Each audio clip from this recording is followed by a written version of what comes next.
ప్రీతి ఉదయ్కి సంబంధించి వాళ్ళు కూడా కేసు పెట్టిన పాపము పరిస్థితి. ప్రీతి ఉన్న వాళ్ళ గురించి ఏం చెప్తారు? శ్యామ్ ఎప్పుడన్నా అక్కడికి వచ్చారా? లేదు, వాళ్ళు ఫస్ట్ రిలేషన్ వాళ్ళది 1 year బ్యాక్ ది. ఓకే, అప్పుడు నువ్వు ఉన్నప్పుడు మాత్రం వాళ్ళు లేరు. డ్రగ్స్ అలవాటు చేసి అన్ని చేసిన తర్వాత ఆమె రిహాబిట్ సెంటర్ లోకి వెళ్ళి దేవుడిచ్చిన చెల్లె అనుకుంటా పాపం ఆమె న్యూడ్ ఫొటోస్ న్యూడ్ వీడియోస్ పాపం ఇంత దారుణంగా చేసింది. దేవుడిచ్చిన చెల్లె అనే నీకు ఆలోచన ఉంటే అట్లా పెడతావాను? ప్రతి ఒక్క ఛానల్ తనే పంపించి లావనే పంపించి మీ టీఆర్పీ పెంచుకోండి, ఇవి పెట్టండి, మీ ఛానల్లో పెట్టండి, ఆమె వీడియోస్ ప్రీతి వీడియోస్ పెట్టండి, మీకు టీఆర్పీ పెరుగుతుంది అని చెప్పేసి అది కూడా ఏ ఛానల్లో పెట్టుకోలేరు. పద్ధతి ఉన్న ఛానల్ ఏ ఛానల్ పెట్టుకోలేరు, చిన్న చిన్న ఛానల్ పెట్టుకున్నారు తప్ప టీఆర్పీ కోసం, రేటింగ్ కోసం. ఇంకొకటి శేఖర్ భాషని కూడా ఛానళ్ళ దగ్గరికి వెళ్ళి ఛానల్తో డీలింగ్ మాట్లాడుకుంటుంది. ఎలా మీరు లైవ్లో ఉండండి, శేఖర్ భాష లైవ్లో ఉండగా నాకు ఫోన్ చేయండి, ఆయన వచ్చి చెప్తాను కొడతా. మాకు కూడా ఉంది, ఇప్పుడు ఆల్రెడీ మాకు కూడా వస్తున్నాయి ఫోన్స్ వస్తున్నాయి. ఓకే, అంటే మీకు కూడా సేమ్ శేఖర్ భాషని ఏ విధంగా అయితే చేశారో, దాడి చేశారో, అలాంటిది కూడా మీ మీద థ్రెట్ ఉందంటారా?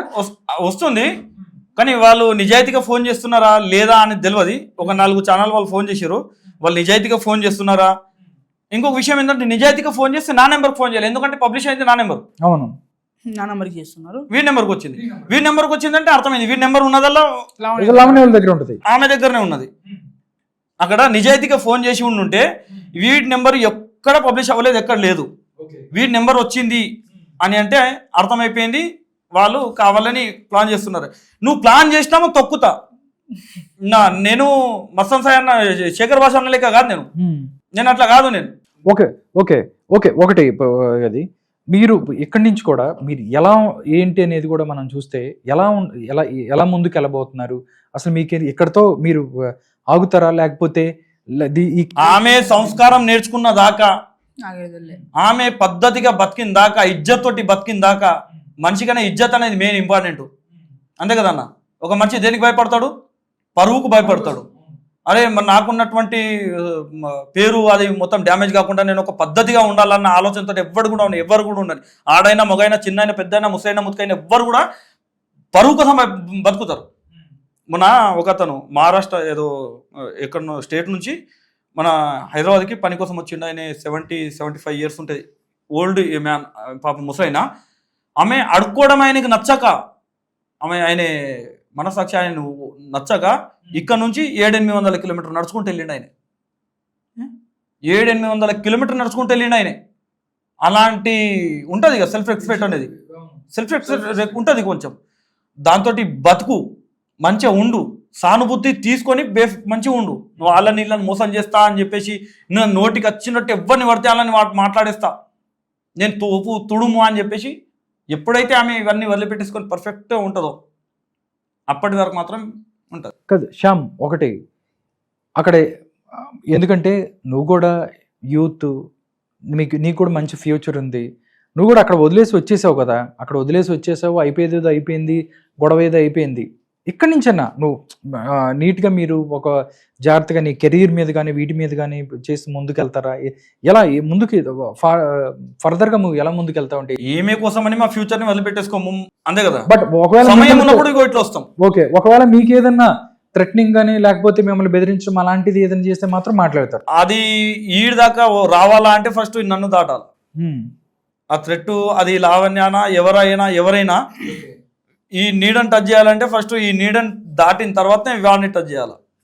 వీడిని దాటడం అంటే మజాక్ మాట కాదు, కుల్ల చెప్తున్నా నేను. నా దగ్గరికి రండి, నన్ను కొడతామంటారా, నాతో ఏమైనా చేద్దామంటారా, నేను ఓకే. కానీ వీళ్ళ దగ్గరికి వెళ్ళాలన్న ఆలోచన మీకు ఉంటే మాత్రం ఆ ఆలోచన నానేపేసుకోరు. ఎందుకంటే ఎప్పుడు నా నీడలోనే ఉంచుకుంటాను నేను, వీళ్ళకి నా నీడ కిందనే ఉంచుకుంటాను. వీళ్ళ దగ్గరికి పోవాలంటే ఫస్ట్ నన్ను తట్టాల. లేదు ఇక్కడ నుంచి ఆపేద్దాము, మాకు అవసరం లేదు అని అంటే పబ్లిక్గా వచ్చి నాకు సారీ చెప్పి కుల్లా మా అమ్మకు పిలిపిస్తాను. నేను మా అమ్మ కాలు మొక్కి, అమ్మ నేను ఏదో టెన్షన్లో ఇట్లా మాట అనేసిన అని చెప్పేసి లైవ్లో నా తల్లి కాలు పట్టుకొని, నెట్ తప్పైంది అని చెప్పేసి నాకు తల్లి కాలు పట్టుకో, నేను ఆపేస్తాను. ఇప్పుడు మీ స్టూడియో సాక్షిగా నేను ఈ మాట చెప్తున్నా. నా తల్లి కాళ్ళు పట్టుకో అమ్మ, నా తల్లి లాంటి దానివి, నేను ఏదో కోపంలోనో ఫ్రస్ట్రేషన్లోనో ఏదో మాట అనేసినా నాకు క్షమించమ్మా అని చెప్పేసి నా తల్లి కాలు పట్టుకో, నేను ఆపేస్తాను. ఓకే, ఇంకా శ్యామ్, నువ్వు అక్కడ చాలా మంది చూసావు, బాధితులు అంటే ఇంకా బాధితులు ఆవిడకి నువ్వు చెప్తున్నావు చింటూ వస్తాడని చెప్తున్నారు, లేకపోతే XYZ ఇంకో ఇప్పుడు ప్రీతి ఉంది, ఉదయం ఉన్నారు, ఇంకా చాలా మంది కూడా బయటకు వచ్చే పరిస్థితి ఉందా దీని? ఎందుకంటే ఇది డ్రగ్స్ గురించి, ఇది మొత్తం అటు ఇటు తిరిగి డ్రగ్స్ మీదే జరుగుతున్న పరిస్థితి. అంటే ఈమె డ్రగ్స్ కొట్టి అలా చేస్తుంది, అలా బిహేవ్ చేస్తుంది కాబట్టి డ్రగ్స్ టాపింగ్ వస్తుంది. ఇప్పుడు పిచ్చి పిచ్చిగా చేయడం కారణం మీరే లైవ్ లో చూస్తున్నారన్న, మీరే ఇప్పుడు ఇంటర్వ్యూస్లలో చూస్తున్నారు, మాటలు చేంజ్ చేయడం, నార్మల్ గా ఉన్నారా ఇలా బిహేవియరింగ్ ఎలా ఉంది ఆమెది? కాల్ రికార్డింగ్స్ వింటున్నారు, రికార్డింగ్ బిహేవియరింగ్ తెలుస్తుంది ఇక మనకి, లైవ్ లో తెలుస్తుంది. కొత్తగా నేను లేదు ఇలా చేయక్క, నీకు ఫోన్ చేసి ఆమెకు ఫోన్ చేసి అక్క ఇలా నువ్వు ఇలా చేస్తే మంచిగా ఉంటాను చెప్పట్లేదు కదా. ఆమె బిహేవియరింగే, అది వాళ్ళ మాటలు చేంజ్ చేస్తుంది, మొత్తం టాపిక్గా చేంజ్ చేస్తుంది. ఒక్కొక్క ఛానల్ ఒక్కొక్క ఇంటర్వ్యూ ఇస్తుంది, ఒక్కొక్క టాపిక్ మాట్లాడుతుంది, ఒక్కొక్క టాపిక్ మాట్లాడుతూ ఒక్కొక్కడు అప్పుడే రాస్తారం చెడ్డవాడు అంటాడు, అప్పుడే మసాన్ సాయి చెడ్డది అంటుంది, అప్పుడే మసాన్ సాయి మంచోడు నాకు ఫ్రెండ్ అంటది, అప్పుడే రాస్తారం చాలా మంచోడు అంటది. ఇప్పుడు మా పెద్దోడు ఉన్నాడు, ఆడు ఈడు, మీరు మీడియాకి వెళ్తే మీ ఇద్దరిని నా పని మనుషుల్ని రాస్తారని కొనేసిండి, ఇట్లా కొనేసుకొని ఇట్లా మీడియా ముందరికి వెళ్ళి పంపిండు, ఒక స్క్రిప్ట్ ఇచ్చిండు, ఆ స్క్రిప్ట్ పరంగా ముందరికి వెళ్ళండి, నేను చెప్పినట్టు చెప్పండి అని చెప్పేసి నేను అలిగేషన్ చేస్తాను, మీ మీద కేసు కూడా పెడతాను, నేను కూడా మీడియా ముందరికి వెళ్తాను అని చెప్పేసి మాట్లాడిన సమయ సందర్భాలు కూడా ఉన్నాయి. అంటే ఇప్పుడు మమ్మల్ని కొనుక్కున్నాడు, ఓకే మమ్మల్ని కొనుక్కున్నాడా లేదా పక్కన పెడదాం, ఒకవేళ కొనుక్కున్నాడే అనుకుందాం కానీ నిజాలుగా చెప్పేది ఇప్పుడు మీరేమన్నా డ్రగ్స్ తీసుకుంటున్నారా అంటే మా వీడి ముందరైతే తీసుకోలేదని వీడు చెప్పిండు ఇంతకుముందే. అవును, అంటే ప్రూఫ్స్ ఉన్నాయా ఎవరైనా అడుగుతారు కదా శ్యామ్, నేను అంటే ఎవరైనా ఇప్పుడు అమ్మాయి డ్రగ్స్ తీసుకుంటుంది, అది తీసుకుంటుంది, ఇది తీసుకుంటుంది అని మీరు మాట్లాడారు, బట్ ప్రూఫ్స్ ఉన్నాయా అని అడుగుతారు కదా. ప్రూఫ్స్ అదే చెప్తాం. ఇప్పుడు ఇంతకుముందు ఒక ఫోన్ విన్నాం, ఆడియో కాల్ విన్నాం, ఏముందల్లో నా తమ్ముడు కొట్టిండా, ఆ తమ్ముడు కొట్టిండన్న మాట మేము ఎక్కడ చెప్పినాము, మీడియాలో చెప్పినాం, ఒక ఇంటర్వ్యూలో చెప్పినాము.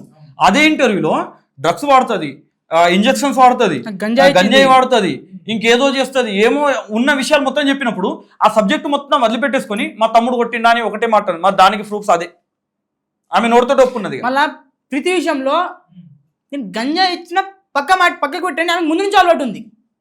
గంజా డ్రగ్స్ ఇచ్చింది పక్కకు పెట్టండి, ముందు నుంచి అలవాటు ఉంది అంటే ఇచ్చిన ఒప్పేసుకుంటుంది, ఆమెనే లైఫ్ స్టేట్మెంట్ ఇచ్చేస్తుంది అక్కడనే.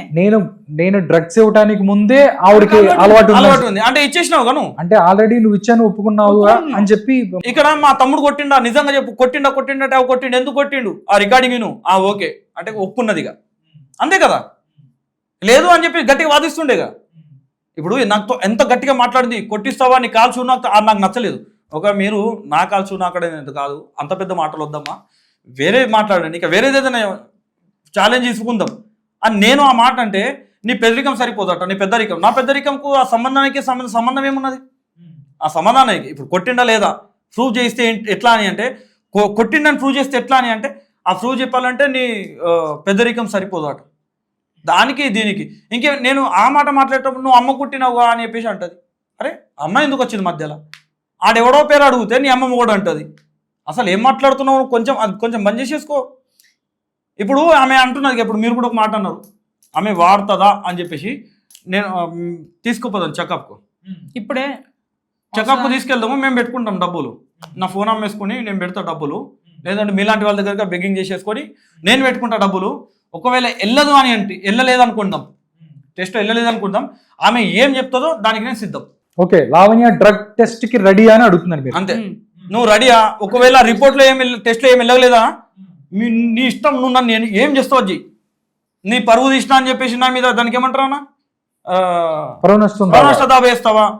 లేకపోతే ఇంకేదైనా సెక్షన్లో ఇప్పుడు 498 అది ఇది అనుకుంటా మసాన్ సాయి మీద శేఖర్ భాష ఏది మన రాస్తారోని మీద అలిగేషన్ పెట్టుకు కేసులు ఇట్లా పెట్టినావుగా, అదేదైనా ఇంకేదైనా సెక్షన్, మనకు కొంచెం తక్కువ ఐడియా ఉంది సెక్షన్ల గురించి, ఈమెకి ఎక్కువ, ఎందుకంటే క్రిమినల్ మైండ్ కాబట్టి ఎక్కువ ఉంటుంది. అలాంటి ఏమైనా సెక్షన్లు ఏమైనా ఉంటే నా మీద ఆ సెక్షన్లతో నన్ను లోపటేసి నేను సిద్ధం. నువ్వు సిద్ధమా? నేను సిద్ధం ఉన్నా. లేదు ఇప్పటికన్నా నేను ఎదుటోళ్ళని, నన్నని కాదు ఎవరినైనా ఇష్టం వచ్చినట్టు మాట్లాడకుండా కొంచెం పద్ధతి మనిషి లెక్క బతుకు, ఇజ్జత్ తోటి బతుకు, ఇజ్జత్ ఇప్పుడన్నా తెచ్చుకో.